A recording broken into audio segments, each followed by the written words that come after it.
Watched LL Cool J's interview with Charlemagne, which, I really wasn't that much about the interview.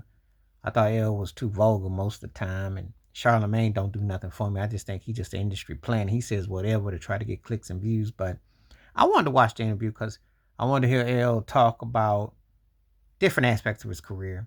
I don't want to hear all the predictable stuff. There was a couple of tidbits about him working with Dr. Dre and how do you get back to writing, getting his groove back. But the one that got my attention that I took away from him more than anything was that he owns his masters and his publishing. He talks about that with Def Jam, that he owns his stuff. And I thought, bingo. He put the work in. Now there was a time when his deal looked kind of janky and kind of funny. But then around the line, he got his masters back. He fought to get those back.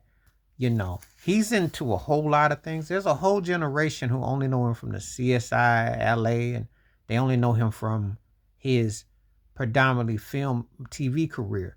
But there are some people know about his rap career. He's had one of the most uh, illustrious careers, hip hop and all around entertainment when you think about it, because he was a MC back in the 80s, had hits in the 80s, 90s, and the 00s. Because Headsprung was a hit in the 00s. He charted in three different eras.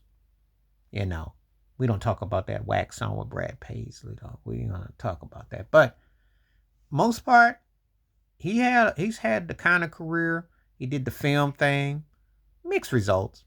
Some of his films, he talked about being perceived for his imagery and how his looks hurt his credibility, whereas people debate him as an all time rapper because he was had a more female base of fans. Well, his skill set, to me, he's always like in my top 5 or 6 greatest rappers ever because I listened to what he did, his cadence. Um, he was one of the first rappers back in the day actually had a love song with "I Need Love," but he also boasted that I'm bad. He had message songs, booming system. He dealt with. He wasn't politically charged. As a matter of fact, he almost got canceled for walking with the Panther album because people really were. You got to go back to old school hip hop. People's tastes have changed so much. That record almost was his death nail until he came back with Around the Way Girl and Mama Said Knock You Out and all that. People really took that really personal, but how they were. Him and Marley Mel made a great team.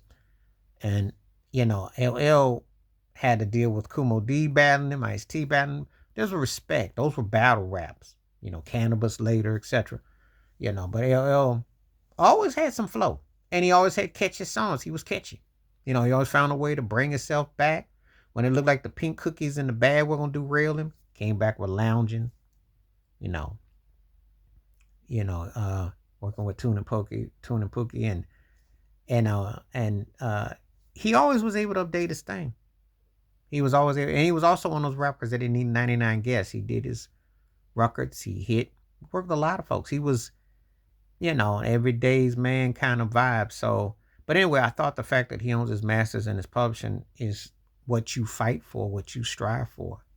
You know, have a say on your work, have a say on your being, because that's what you have at the end of the day. How many artists do you hear about who go broke or they get locked up and someone else takes access to or they die and their estate gets ruined and wrecked? The fact is that the man has a say on his work and that he's contributing in other fields speaks volumes. So that was the best part of the interview as far as I'm concerned, and that, he's still doing his thing. So anyway, please hit like, subscribe, welcome thoughts, comments, and I do respond. Wash your hands, keep your mind clear, watch out for another. Share the video if you like. Also, please hit the memberships. I welcome that. You donate. I will definitely get more videos to what you request. And I appreciate everyone who responds and leaves messages. Have a great day. Stay safe. Stay blessed. Till next time, we catch you. Peace. The best. I'm out.